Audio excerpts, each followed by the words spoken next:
बिस्मिल्लाहिर्रहमानिर्रहीम। अस्सलामुअलैकुम। हमारे चैनल में खुश आमदीद। नाजरीन, आज आपके लिए मैं इंतहाई खौफनाक, सनसनीखेज और दिलचस्प कहानी लेकर आई हूँ। लेकिन कहानी शुरू करने से पहले आपसे गुजारिश है कि अगर आप हमारे चैनल पर नए हैं तो हमारे चैनल को ज़रूर सब्सक्राइब कीजिए ताकि आपको हमारी वीडियोस सबसे पहले मिलें। मेरे शौहर को इस दुनिया से गए हुए कोई 40 दिन गुजर चुके थे। इद्दत की वजह से मैं घर में ही मुक़य्यद होकर रह गई थी। खाविन की जुदाई पर बेहद परेशान थी और तन्हाई में उसे ही याद किया करती थी। लेकिन घर की ये चार दीवारी मेरे लिए अब एक कैद खाना बनकर रह गया था। हालांकि मैं पहले भी घर में ही रहा करती थी, लेकिन उनके जाने के बाद ये घर मुझे कैद खाना लगने लगा। जबकि मेरी सास का ख्याल भी यही था कि मैं एक मनहूस औरत हूँ। इसी वजह से वो मुझे अपनी जवान बेटियों से दूर रखना चाहती थी। मैं इस सब से दिल बर्दाश्ता थी। दिल करता था कि ये घर छोड़कर कहीं चली जाऊं, लेकिन मैं यहाँ रहने पर मजबूर थी क्योंकि मेरे मायके में भी मुझे मजबूत सहारा देने वाला कोई नहीं था। घर के कोने में मुझे एक छोटा सा कमरा दे दिया गया। ऐसा लगता था कि मैं कोई अछूत हूँ। लेकिन इस कमरे की सबसे ख़ास बात यह थी कि ये कमरा सीढ़ियों के साथ ही छत से मुंसलिक था। तन्हाई और बेबसी के दिनों में छत के करीब कमरा मिल जाना भी मेरे लिए किसी गनीमत से कम नहीं था। वजह यह थी कि मेरा जब भी दम घुटता, तन्हाई महसूस करती तो सीढ़ियाँ चढ़कर छत पर चली जाती, आसपास के घरों में देखती और खुले आसमान का नज़ारा करती ताकि मेरा दिल कुछ हल्का हो जाए, तन्हाई का एहसास कुछ कम हो। मैं जिस कमरे में रहती थी यहाँ गर्मी भी जोरों की पड़ती थी। छत से आने वाली सारी धूप सीधा मेरे कमरे की खिड़की पर पड़ती, जिससे कमरा दिन भर किसी तंदूर की मानद लगता था। रात होते ही गर्म दीवारें दहकना शुरू हो जाती। ऐसे में मुझे बहुत घुटन होती, लेकिन पंखे की वजह से कब्ज़ कम हो जाता। एक दिन रात को अचानक बिजली चली गई।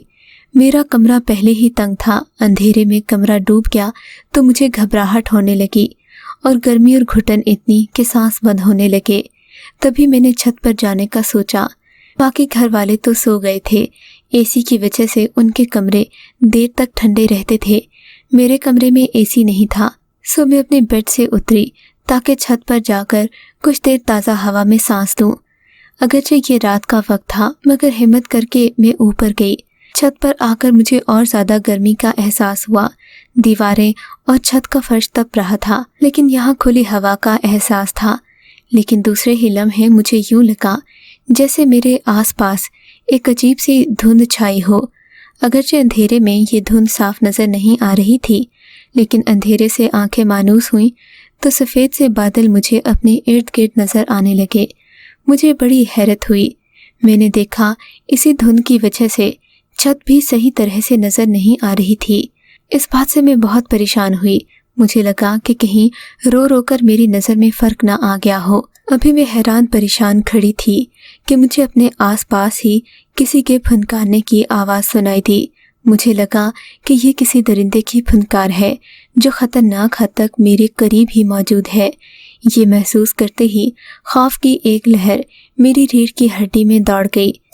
मैं यकदम घबरा कर नीचे अपने कमरे में आई, लेकिन यहाँ आकर सोचने लगी कि शायद ये मेरा वहम होगा।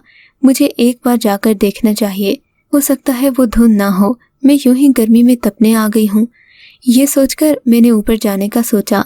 मेरे पास मोबाइल तो था नहीं, घर में पुरानी लालटेन पड़ी थी। मैंने उसे माचिस से जलाकर रोशन कर लिया।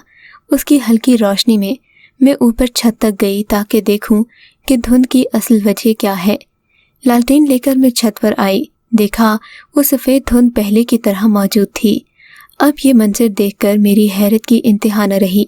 ये बात तो वाज़िया हो गई थी कि धुंध यहाँ छत पर मौजूद थी। मैंने देखा शायद आसपास कहीं आग लगी हो, उसकी वजह से धुआं यहाँ तक आ गया हो। लेकिन अगले ही लम्हे मुझे महसूस हुआ कि ये धुंध सामने वाले खाली मकान से आ रही है, और इस बात का अंदाज़ा इस चीज़ से भी लगाया जा सकता था कि उस मकान की छत पर यह धुंध इतनी घनी और सफ़ेद थी कि बाकायदा किसी वजूद का एहसास होता था।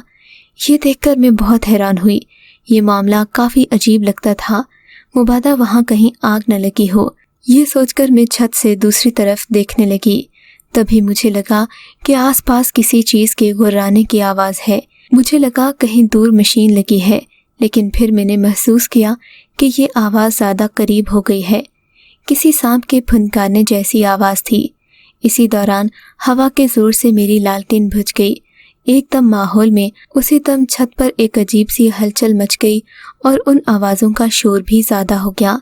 ये देखकर मेरे तो खौफ में मज़ीद इजाफा हो गया। मैं यकदम भागती हुई नीचे आ गई। मैं बिस्तर में दबक कर रोने लगी। शौहर के इस दुनिया से चले जाने के बाद मैं बिल्कुल अकेली हो गई थी। डर महसूस करती थी, यहाँ तक कि आज अपने ही घर की छत पर मैं डर के मारे नीचे आ गई थी। वो होते तो मुझे बेआबां वीराने में भी किसी चीज़ का डर नहीं होता था, लेकिन अब उनका एहसास शिद्दत से हो रहा था। राशिद की कमी ने मुझे बहुत सताया था, मगर इन जज्बात का इजहार मैं किसी से करती तो कोई मेरा यकीन न करता। बहरहाल रात काफ़ी हो गई थी। नींद तो सूली पर भी आ जाती है। थोड़ी ही देर के बाद न चाहते हुए भी मैं नींद की वादियों में खो गई। दिन के वक्त में ज़्यादातर अपने कमरे में ही बंद रहती थी, ताकि सास की जली कटी बातें, इर्द गिर्द के लोगों की मशकूक नज़रें और उनकी ज़ुबानों से जहरीले तीरों की मानित निकलती बातों से महफूज रह सकूं। इसी वजह से मैं अपने कमरे में रहती और फिर पूरा दिन कुरान पाक की तिलावत किया करती। मगरिब के वक्त छत में जाकर अपना दिल हल्का कर लिया करती। अगले दिन भी ऐसा ही हुआ। जब मैं मगरिब के बाद छत पर गई तो वो धुंध बदस्तूर कायम थी। अब मेरे जहन में ख्याल आया कि हो ना हो ये आग वाला मामला नहीं है, बल्कि कोई और ही बात है, क्योंकि कल से एक ही जगह पर इस धुंध का मौजूद होना सिर्फ आग लगने की वजह से नहीं है, वरना तो सामने वाला मकान जलकर राख हो जाता।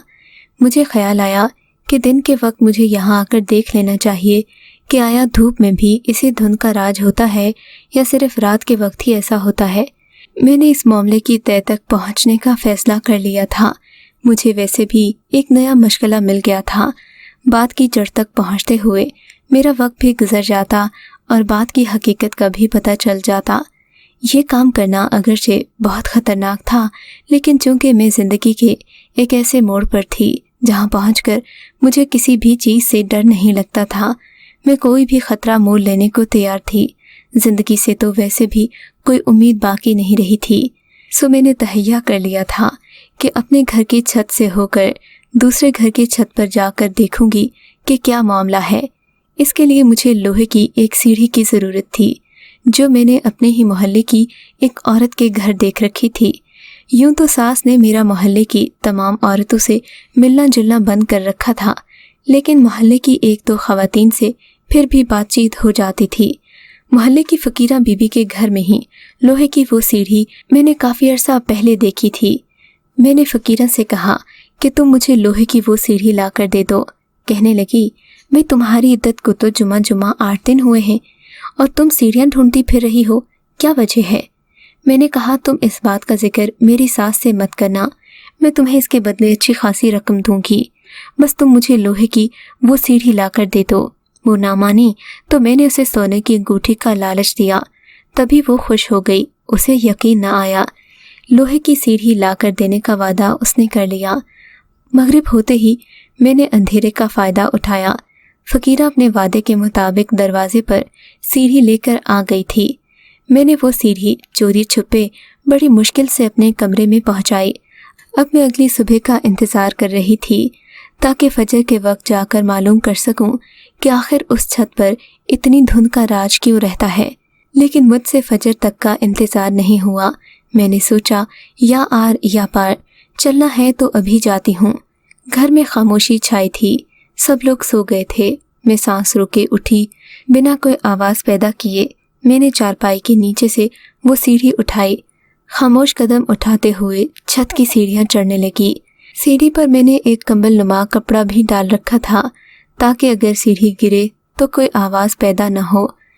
सीढ़ी उठाकर मैं छत पर चली गई। अगरचे ये काफ़ी भारी थी, लेकिन फिर भी मैंने इसे एहतियात से दोनों छतों के दरमियान में रखा और बड़ी मुश्किल से पाँव रखती सीढ़ी पार करके दूसरी छत पर चली आई। ये मरहला बड़ा ही मुश्किल था। फिर मुझे ख्याल आया कि कहीं ऐसा न हो कि दो छतों के दरमियान मौजूद ये सीढ़ी कोई देख ले और शोर मच जाए। इसी डर से सीढ़ी हटाकर मैंने अपनी तरफ खींचने की कोशिश की और मेरी इसी गलती की वजह से सीढ़ी छत से नीचे गिर गई। गली में आवाज़ पैदा तो हुई, लेकिन अंधेरे की वजह से किसी ने बाहर आकर नहीं देखा कि क्या हुआ, जबकि मैं इस वजह से खौफ के मारे थर थर कांपने लगी, क्योंकि वापस जाने का कोई रास्ता मेरे पास नहीं बचा था। रह रहकर मुझे अपनी सास का ख्याल आ रहा था। मैं जानती थी वो अब मेरा इस मोहल्ले में रहना भी मुहाल कर देंगी। फिर मैंने सोचा अब यहाँ आ ही गई हूँ तो धुन की वजह भी जान लूँ, जिसके पीछे मैंने इतनी जिल्लत उठाई। बहरहाल वापसी का रास्ता था नहीं, सारी किश्तियाँ जला कर आई थी। अब वापसी भी छत के जरिए नहीं हो सकती थी, नीचे जाना लाजिम था। मैंने देखा इस घर की छत पर भी एक छोटा सा कमरा बना हुआ था। कमरे में छत का दरवाज़ा भी लगा था। मैंने ये दरवाज़ा खोला तो ये आसानी से खुल गया। यहाँ पर मुझे एक अजीब सी खुशबू महसूस हुई, जबकि धुंध काफ़ी गहरी थी। मैं सीढ़ियाँ उतरते हुए नीचे जाने लगी। मैंने देखा वो धुंध अब सफ़ेद रोशनी में तब्दील हो गई है, जबकि पूरा घर अजीब सी रोशनी में नहाया हुआ था। इस रोशनी, खुशबूदार मंजर और आसपास फैली दिलकश सी कैफियत ने मेरे तो दिल का हाल ही बदल दिया। इस रोशनी में अजीब सी ठंडक थी। अगरचे रोशनी पूरे कमरे में फैली हुई थी, लेकिन एक जगह से सबसे ज़्यादा रोशनी फूट रही थी और धुंध भी निकल रही थी। मैं आहिस्ता आहिस्ता कदम भरते हुए उस कमरे की तरफ जाने लगी। दरवाज़ा खोल कर देखा तो खुशबू का एक झोंका मेरी नाक से टकराया। मैंने देखा कि कमरे के ऐन वस्त में एक मसल्ला बचा हुआ है। ये मसल्ला सफ़ेद रंग का था और ज़मीन से थोड़ी ऊंची सतह पर था।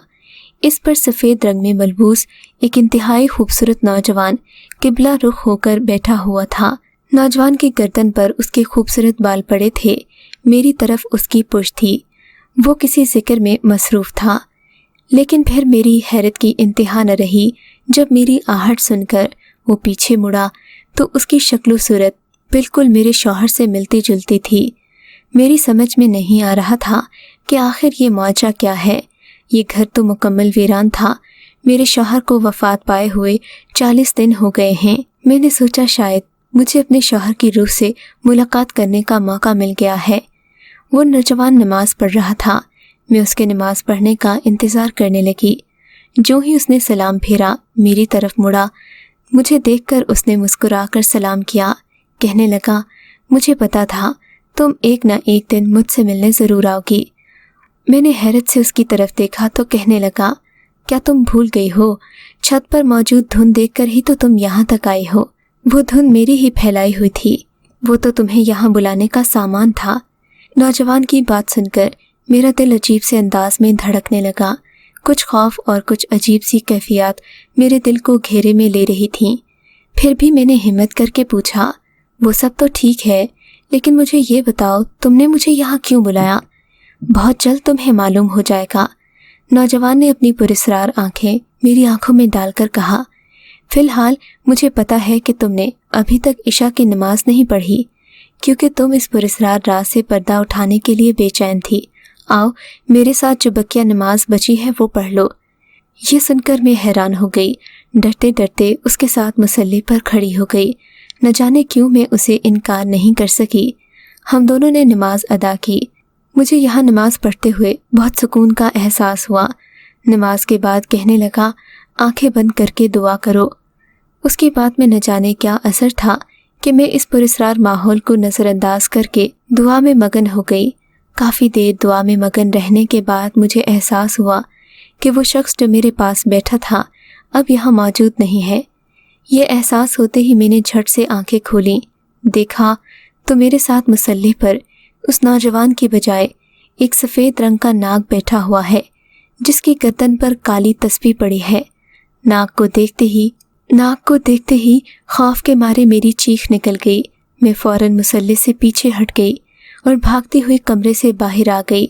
जो ही मैं दरवाजे से बाहर निकलने लगी, आगे वही खूबसूरत नौजवान लड़का दरवाजे के बाहर खड़ा था। मुझे देखते ही मुस्कुराकर कहने लगा, बस इतना ही दम था तुम्हें? मेरा दूसरा रूप देखकर डर गई हो? लेकिन चलो खैर, मैं ये देखता हूँ कि अब तुम्हारी सास और तुम्हारी नंदें तुम से हकीरामेज़ सलूक कैसे करती हैं। वो तुम्हें मनहूस समझती हैं। अब के बाद मैं तुम्हारे साथ रहूँगा। तुम्हें यही बताना मकसूद था कि मेरे कई रूप हो सकते हैं। तुम खौफज़दा नहीं होगी तो मुझे भी तुम्हारी मदद करके आसानी होगी। नौजवान कहता जा रहा था, जबकि मारे खौफ के मेरी खिड़की बंद हो गई और फिर देखते ही देखते मेरी आंखें बंद होने लगीं। मुझ पर अजीब सी मदहोशी तारी हो गई। जब मेरी आंख खुली तो मैं अपने घर के कमरे में मौजूद थी। ये एक अजीब वाक़या था जो मेरे साथ हुआ था, लेकिन हैरत की बात यह थी कि अब मुझे डर की बजाय एक सुकून सा दिल में उतरता महसूस हुआ। सुबह हुई तो मैं इस वाक़े को थोड़ा बहुत भूल चुकी थी, लेकिन जब मैंने अपनी अलमारी खोली वहाँ पर बहुत सारे कीमती कपड़े, जानमाज़ और तस्बीह पड़ी देखकर हैरत की इंतहा न रही। मैंने उन कपड़ों को एक नज़र देखा तो मैं देखते ही खुश हो गई। वो बहुत खूबसूरत रेशमी कपड़े थे। जैसे ही मैंने वो पहने मुझे बहुत खूबसूरत एहसास हुआ। लेकिन इसके साथ एक और अजीब बात हुई।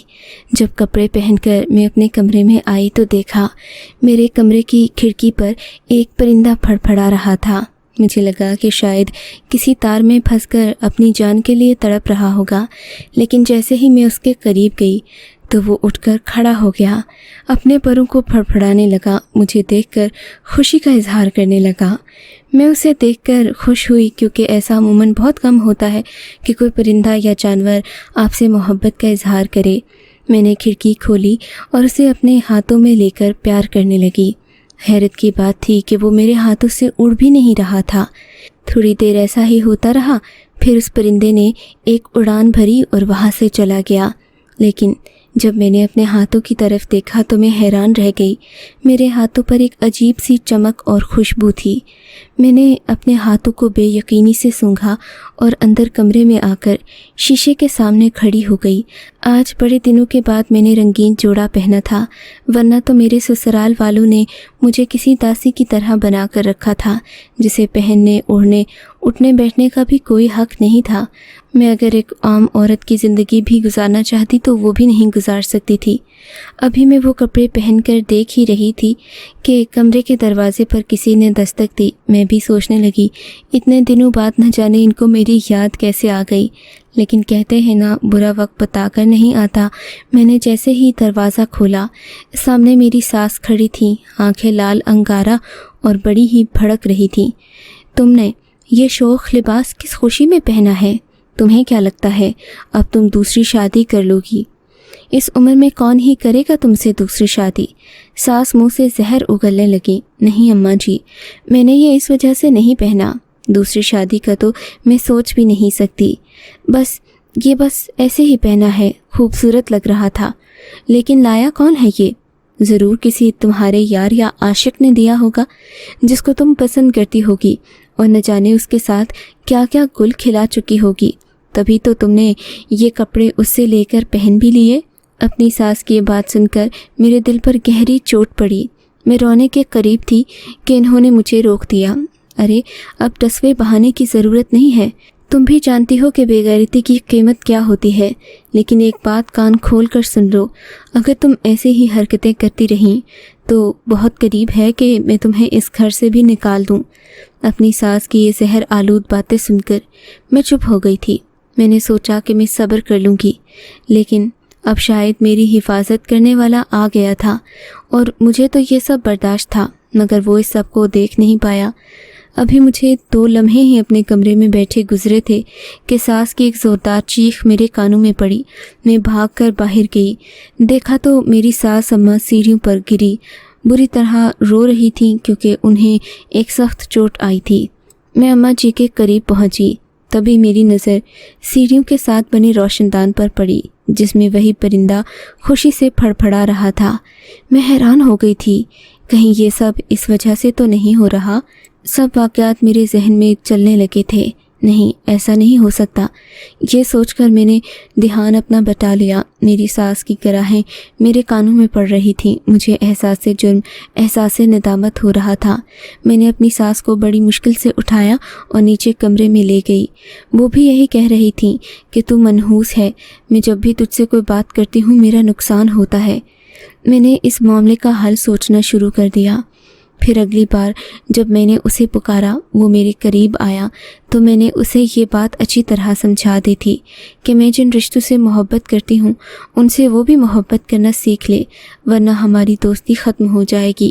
وہ آنکھوں میں آنسو لیے میری باتیں سنتا رہا، پھر کان پکڑ کر بولا، آئندہ ایسا نہیں کروں گا، بس میں تمہاری حفاظت کروں گا، مجھے خود سے دور مت کرنا۔ اس کی یہ بات ہماری آخری بات چیت تھی۔ اس کے بعد کبھی وہ کسی دکھائی دینے والے روپ میں نظر نہیں آیا، لیکن ہاں چھپ چھپ کر میری مدد ضرور کرتا ہے۔ اگر آپ کو یہ کہانی اچھی لگی ہے تو اس ویڈیو کو لائک کیجیے اور اس طرح کی مزید ویڈیوز دیکھنے کے لیے ہمارے چینل کو سبسکرائب کیجیے۔ اور ہاں، اگر آپ کی کسی دوست، رشتہ دار یا بہن کے ساتھ خدا نہ کرے ایسا کوئی واقعہ پیش آیا ہے تو ہمیں کامنٹ سیکشن میں اس کے بارے میں ضرور بتائیے۔